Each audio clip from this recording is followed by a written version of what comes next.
It's Red Eye Radio. Gary McNamara and Eric Harley talk about everything from politics to social issues and news of the day. Whether you're up late or you're just starting your day, welcome to the show. From the Uniden America Studios, this is Red Eye Radio. All across America and around the world, we are Red Eye Radio. I'm Gary McNamara. He is Eric Harley. Good morning. Thanks for being here. Yeah, thanks a lot.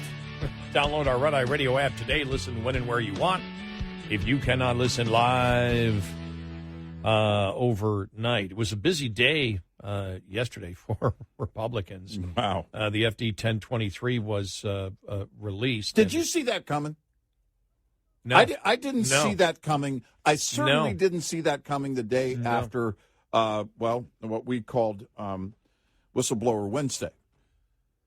And I don't know that I had confidence we would ever see ourselves the FD 1023. I figured we would because there was no classified. They had gone through the whole whistleblower process, according to Grassley's office, because Grassley released it, and he has the ability to do it. Right. And I saw nobody challenge the fact that he released it yesterday. And they were very clear, and it's from the beginning they've said it. It's not a classified document. Right. And yesterday they made the statement when it was released, this is an unclassified document. And I was hopeful we would see it. It's just that I don't have full confidence always in the GOP, although that was a very good surprise yesterday. Well, I'm glad you brought that up. You know, one of the things is that you had, let me put it this way.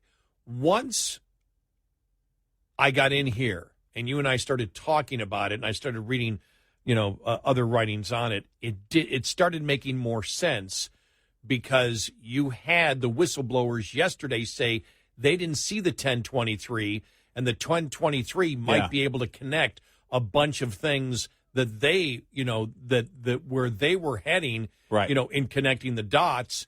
And so maybe that's why, because remember, the whistleblowers have probably told a lot more than they even told publicly to us that they felt that was not ready yet for public consumption. And so maybe the Republicans knew or surmised where they were going and said, okay, let's make their job easier. These are the whistleblowers. Now that and it's not classified, if they can tie it all together, well, then that's stuff that they can tell us. They can say, yeah, we were here. Yep, we were here. The F10, this is true from the FD 1023. And so once I realized that, I went, okay, it made sense.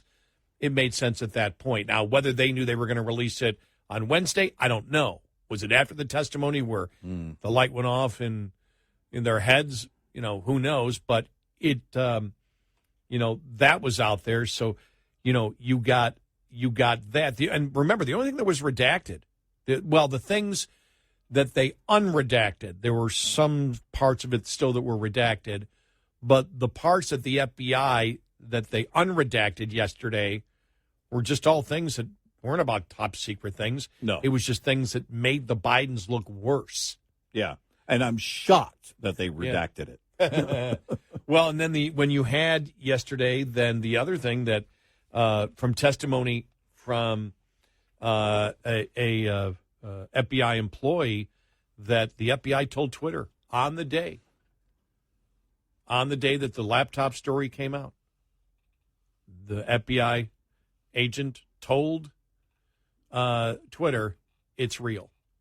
Yeah. And so we now know that the FBI knew it was for a year, knew it was real. And then when that FBI agent said it, the FBI shut down the conversation at that point. Like, we weren't supposed to do that. Or you weren't supposed to do that. Right. And so they released that because it's more of an indication of the cover-up that existed. Yeah. Right. And there's now been, you started hearing the calls for impeachment. You started hearing the calls seriously for a special counsel on it. The tone, I believe, has changed. If there's a turning point where Republicans may be at the point where they say, all right, we've got the stuff. There's still more stuff to learn, but what we have now is so damning. Let's go for it. And I want to give an example of it because just the way in the weaponization of the federal government committee hearing yesterday, you had Representative Mike Johnson from the Shreveport area. Just listen how strong, just listen to the rhetoric that he uses. And in a meeting like you had yesterday, that the media was covering it. You know, you sit there, I'm looking at it right now, the picture of it, and they're all there because Kennedy's there. I don't think they would have been there. I don't think it would have had that much mean. I'm like, what in the world's going on? There's all these cameras shooting. It's like, well, didn't seem like to be there for the whistleblowers a day. Maybe I missed it, but I didn't see that when the whistleblowers were getting ready to testify. Right. But these camera people are still sitting there as Mike Johnson's making his speech. They're still there, so we're well into this. We're well into this hearing, and they're still taking shots of the witnesses, and I didn't see that the day before. So the fact that they knew that, all right, maybe, and this had a lot more attention because Kennedy was testifying, so Democrats were interested. Listen to the passion and the intensity of the rhetoric from Mike Johnson about the Biden family. Louisiana first. I'm so grateful for that segue from Mr. Golden because we're about to talk about hard evidence here. It's really ironic this hearing is covering the left's censorship of opposing viewpoints, and you've all seen it on display all day long. They've been doing exactly that. They've been trying to bully and defame our witnesses and try to cover up their opinions. They actually began the hearing with a motion to prevent them from testifying. You can't make this stuff up. It's on broad display for everybody. They did the same thing yesterday in the hearing with the IRS whistleblowers. You know why? Because the Democrats are panicked right now. They're panicked because it's impossible to cover up the inescapable conclusions of the last few weeks. Let me give you two of them. First, one, the hard evidence, Mr. Goldman and everybody else, now proves that the Biden family is hopelessly corrupt and has apparently engaged in a long pattern of extortion, bribery, influence peddling, and tax fraud and staggering abuses of power. And number two, we're highlighting here today that we now know that a growing list of the most important executive branch agencies of the Biden administration are in on it. They've also been corrupted. They've been weaponized to help cover all this up, the first family's crimes. When we summarize all this stuff, it sounds like a premise of a dystopian novel or something, but it's actually happening right now on our watch. This is not conspiracy theories, this is evidence. Our hearing today is to put a spotlight on one more of these incredible avenues of unprecedented corruption and government cover-up. And here again, a federal court has just affirmed all that hard evidence. It proves that the White House, the Department of Justice, and the FBI, among other agencies, threatened and coerced the social media platforms to censor and suppress disfavored viewpoints and conservatives' social media posts online. I'm grateful we have with us today two individuals, Mr. Kennedy. Okay, but just that in itself, those were prepared remarks. So they wanted that out.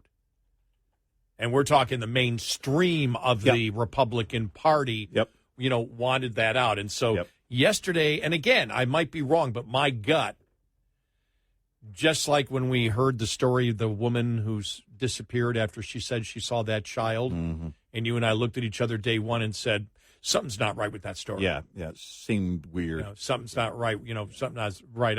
Our gut feelings usually are pretty accurate, but this is a gut feeling based on everything that has gone on and the specific hard evidence that exist and whistleblower evidence and financial statements and Hunter's own words and writings and the president's too.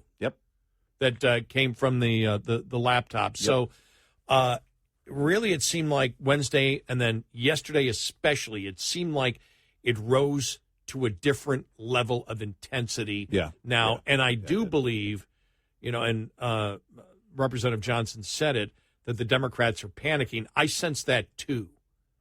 I sensed in the hearing on Wednesday when Goldman was cutting his own throat, when there was when in normal times you would have the self-awareness not to incriminate the guy you're trying to defend. I sense that, okay, they're so panicked they don't know where to go. And they couldn't argue with these investigator witnesses They couldn't successfully do it, and everything is going in the direction. Here's a question. When does it turn? I know that there's the story out there, the Washington Post didn't cover the hearing the other day. And it's interesting because when Watergate was going on, remember, it was only the Washington Post covering it for the longest time. Sure. We think that there's media ignoring it today. You can't hide this stuff. It's the same thing with, Jason Aldean's song. That's going to go to number one. The song's going to do fine because the best thing you can do for a song in this day and age is try and cancel it. Yeah. Try to cancel it. Make it political, especially the left attempting to cancel it. I mean, you might as well just hand him gold bars. Just you're not going to stop it. You can't stop it. It's impossible. And so this train now is really gaining momentum, and you've got Devin Archer now next week, who is supposed to testify in front of Congress, Biden's business partner. Where's that going to go? You asked the question the other day, or not the other day, just today, off the air to me. You said, "Where's Bobby Linsky? When is he going to testify?" Well, when are we going to see him again? And what I do like is the fact that we're not seeing the whistleblowers and Bob Ulinsky all over Fox News or something all the time, because that starts to reek of different motivations. And I never felt that about Bob Ulinsky. I certainly don't feel that about the whistleblowers. And the point being is that, it's probably it would be appropriate whenever any kind of interview or testimony is required by Bob Ulinsky. I mean, if you think about it, where we were with Bob Ulinsky when that all came out, we were still in the debate season of 2020. That's insane. It's almost, that's October will be 3 years. Yeah.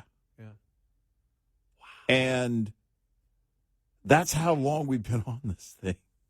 And so the whole thing, is now coming together.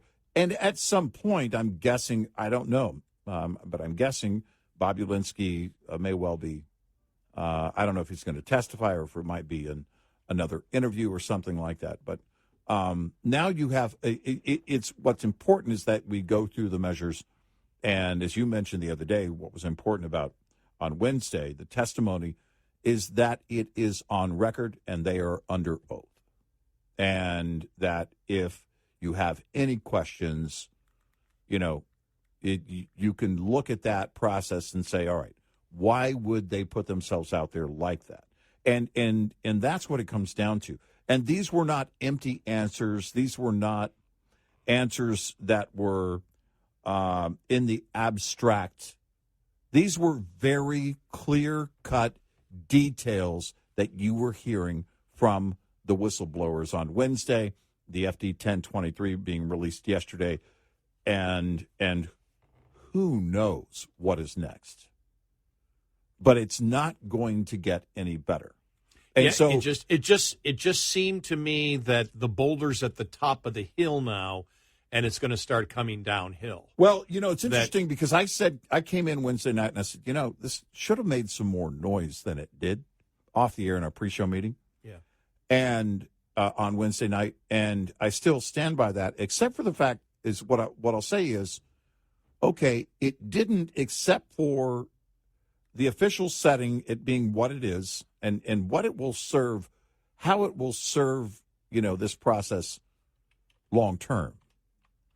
And I tend to believe that this is a long game, as it should be, for the Republicans. They are in this entire thing in order to bring everything to the surface, and that is happening. Well, don't mistake the intensity just because of the fact that, Fox News and the New York Post had on their, front website still some woman celebrity in a bikini frolicking on the beach. I mean, you're going to miss that part. I guess I got to do better homework because now they always have to do that. Yeah. It's like, what? Yeah. And I think that's, again, because I wasn't expecting the FD 1023 to be released. Yeah, that was that changes everything because everybody can read it now and it can't be filtered. Right. And so so it's like, what do you do? What do you do now? What do the Democrats do now? And I sense that the Republicans now are to the point where, look, we've got the majority of what we need to start pounding this on them now and challenging them on this and trolling them on this because they actually can't fight it. And I do think that you're going to see the reporters from, well, watch this now. No reporter from Fox, no reporter from the New York Post, no reporter from Real Clear Politics, no reporter from Newsmax. The only reporter is Karine Jean-Pierre is going to call from Washington Post, New York Times, please. Yeah, right. Because what do you how do you, this now, it's written down. It's written down, and these are major bribes, and this is, it doesn't matter. We may be able to go another way, but we need Hunter there because his father can come in handy for us, and we need him to do this. It's only been going in one direction, and now it's going in one direction at the speed of light. They're just lining it out step by step. It's crazy. This whole thing is really coming to the surface fairly quickly, quicker than I expected. 866-90 Red Eye. I've noticed a number of radio stations and TV channels are doing Christmas in July programming, so I decided to try Thanksgiving in July, taking a look at that July favorite, turkey. And according to the latest Agriculture Department forecast, it looks like supplies of this festive fowl will be larger than expected both this year and next. The USDA's Outlook Board Chairman is Mark Jekanowski. He says turkey producers are boosting production this year. They will likely do it again next year. With these higher supplies, prices have actually been trending a bit lower. In fact, USDA just lopped more than 4 cents off of its 2023 wholesale price forecast, now at almost $1.64 a pound. And for 2024, prices could average a little bit less than that, making it easier for grocery stores to run specials on turkey for the holidays. And what am I saying? This is Gary Crawford reporting for the U.S. Department of Agriculture. This report is made possible by Cenex Roadmaster XL Premium Diesel and Citgo Lubricants. Get in touch with Red Eye Radio, toll free at 866-90 Red Eye.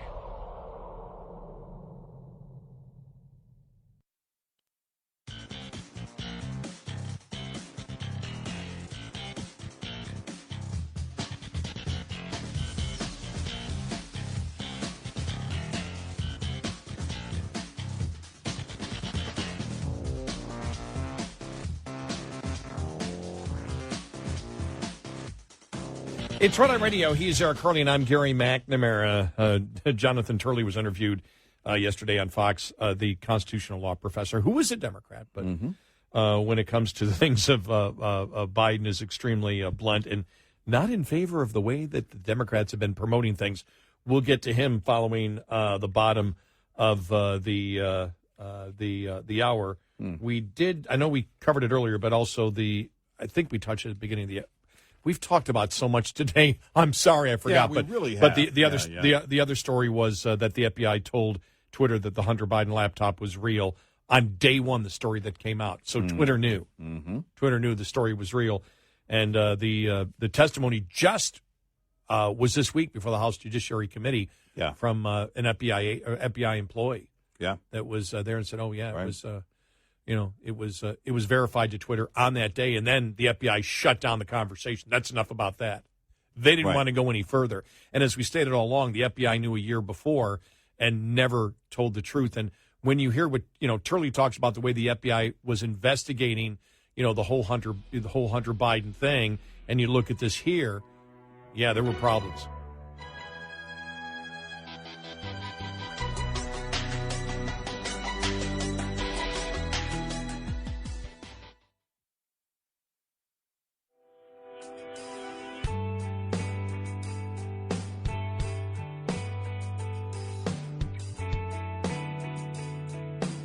You're listening to Red Eye Radio from the Uniden America Studios. And he is Eric Harley, and I'm Gary McNamara. Good morning. All right, here we go. All right, what do you got? What do you got? What is Jonathan Turley. All right. He was interviewed yesterday. And the interesting thing is he said sort of the same thing that we were saying. There was just a feeling yesterday after, and you and I have talked about this, after months and months and months of this only going in one direction. That, over the last couple of weeks, and then even this week, and then Wednesday and Thursday, and who knows what's going to happen today. And then his business associate, Hunter Biden's business associate, Devin Archer, is supposed to be testifying next week, that it's reached a new level, that it's just more bad news every day. And on Wednesday, when you saw how befuddled the Democrats were, or how they just ignored it completely, would just take their 5 minutes and I don't know, speak on Trump and UFOs, or when they attempted to make a point, actually ended up hurting Biden, not helping him. Mm-hmm. And you just get the feeling that there's nowhere for Democrats to go, which does make you ask the question, when will they finally say enough is enough? There will come a point. Yeah.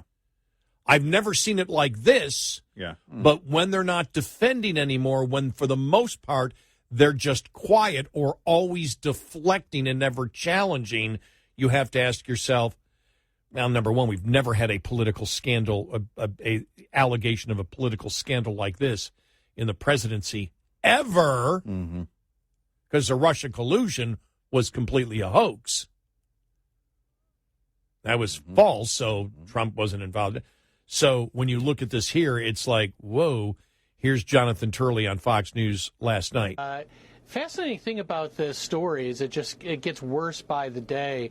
One of the more interesting things that we saw in recent weeks was Bill Barr being interviewed. And Barr said that he never shut down this investigation. But he also added that he sent it to a U.S. attorney's office that he said found facts that the FBI overlooked.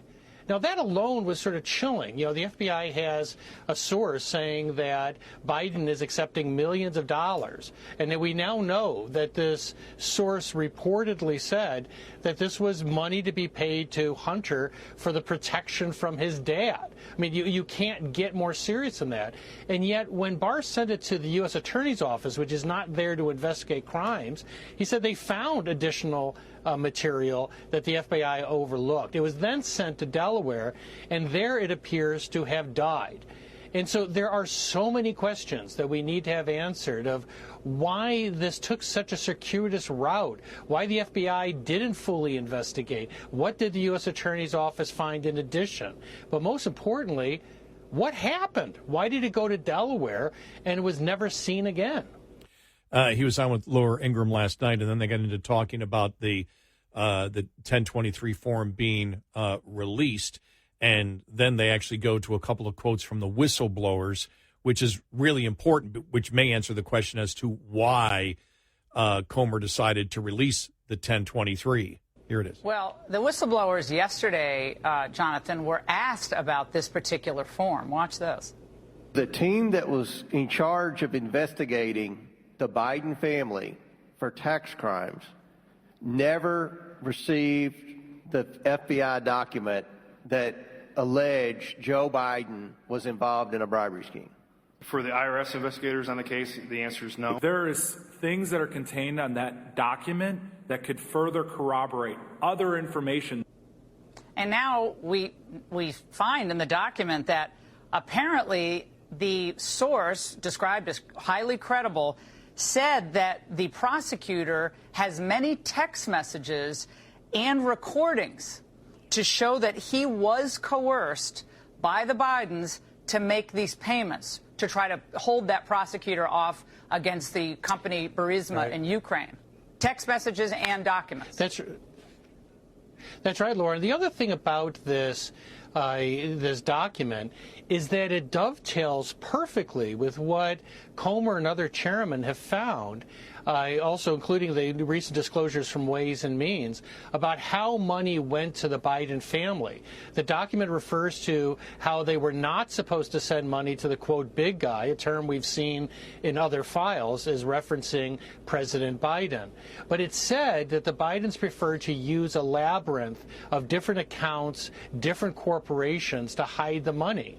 Well, these committees have put together a detailed account of just layers upon layers of corporations and accounts used, and it doesn't seem like there's any purpose to this complexity except to hide these transfers of money. And so the most disturbing thing about the document is that it mirrors what was recently released by these committees looking at the actual transactions from these banks.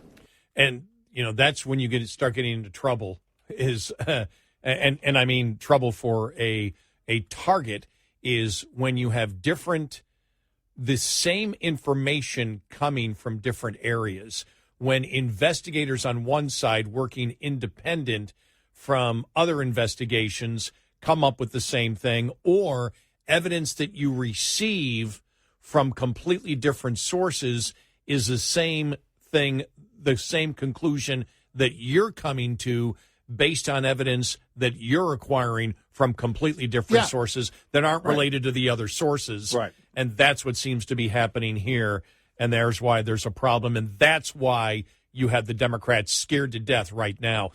Because if this thing blows wide open, which it's starting to right now, yesterday seemed to be, to me at least, I may be reading it wrong, you may be reading it wrong, but I think we sort of agree, with everything that came out yesterday, it's almost as if the message is put out there, we're coming after you because we've got the evidence and it's hard evidence now, and we're bringing, and now's the time, we're bringing in the closer. The closer's coming in. Yeah. Devin Archer's coming in. We're going to get all these people to start, testifying. We're going to give the whistleblowers the open access to the 1023 to see if they can connect anything in the investigation that they have. Mm-hmm. We stated it, and Turley said it right there. The problems the Bidens have always had is that there is no reason to have 20 LLCs and bank accounts hooked up to one another to the point where banks created suspicious activity reports and sent them to the Treasury Department, because banks only do that when they sense what?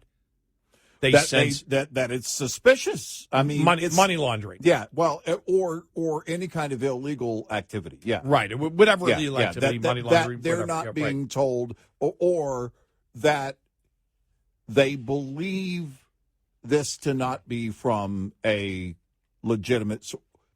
They believe there's good reason for this to not be from legitimate source, because if you've ever made a massive deposit, the bank will, depending on the bank, they will likely ask you, do you want to make a notation about this? If it's above the, $10,000 IRS limit, it's not a limit, but the flag, then they're likely going to ask you, and it's probably in your best interest, what was this from? And you want to document that because there's a pretty good chance that the IRS is going to flag that and it's going to come back. Because the bank, if you say none of your business, the bank is going to go, okay. Now, they're probably going to do a suspicious activity report. If it is repeated, there's no doubt they're going to do a SARS. That's just a SARS. That's likely, again, a suspicious activity. You don't deal in the cash business, right? Right. If you went in and set up your LLC or whatever, or your DBA account, and you come in every day and you're depositing lump sums of cash, and it's from a legitimate business and they know what it's from, then there's going to be all of these records. When it's from nothing or it is something inconsistent, the bank is going to cover their backside. They don't want to be involved in any or be accused of being involved in any money laundering. And they're going to go out of their way to document everything. And if it looks weird, they're going to make that notation.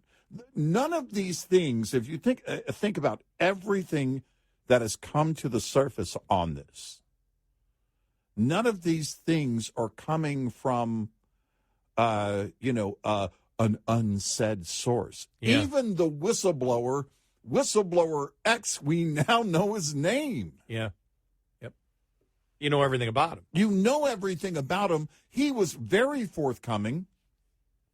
They put this out there. This information is out there for everybody to see. Yeah, you're losing the argument when your argument, and obviously we've said it, the argument is a losing argument, that this is all partisan. There's nothing there. Well, there's something there. That one can be blown out right away. That it's partisan. Well, it didn't come from Republican allegations or conspiracy theories.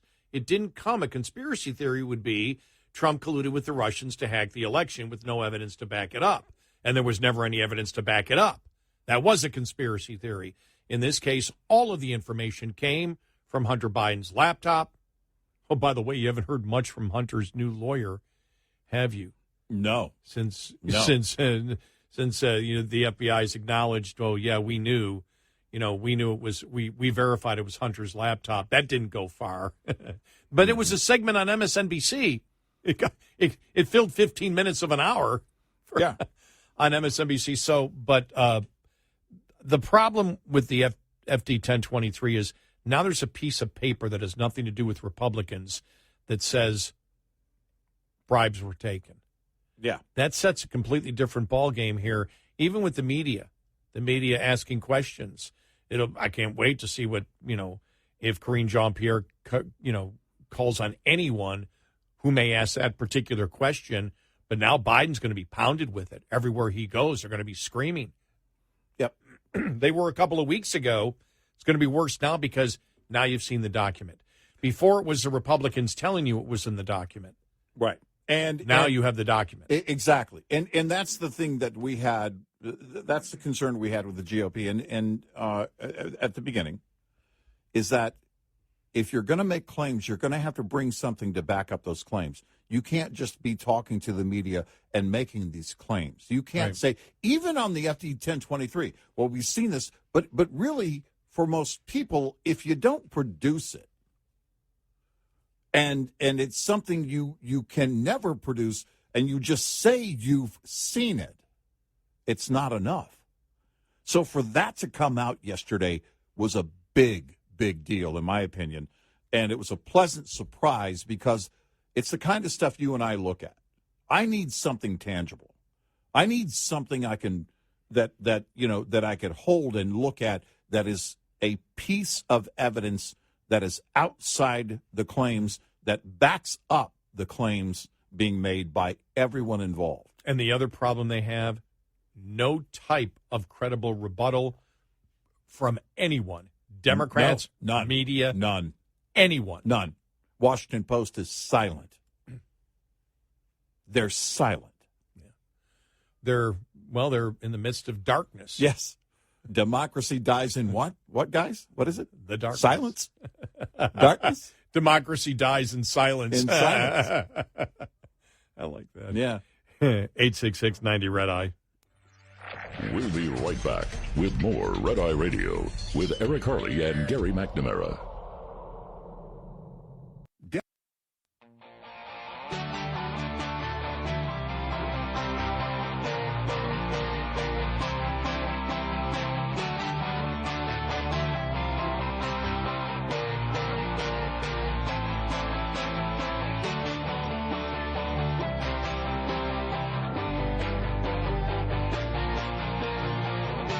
It's Red Eye Radio.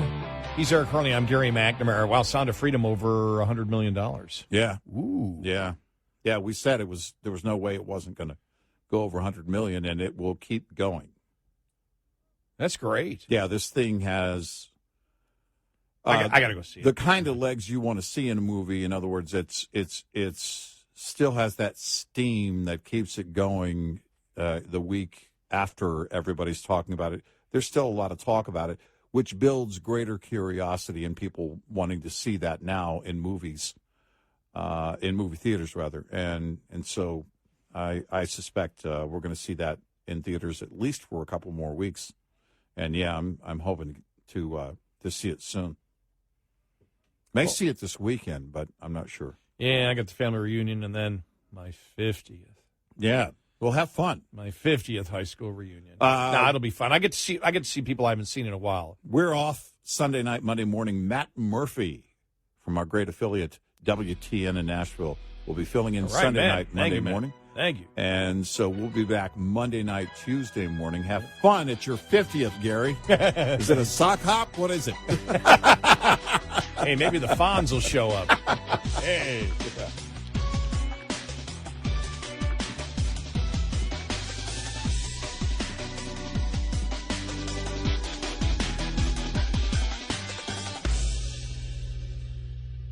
This is Red Eye Radio on Westwood One.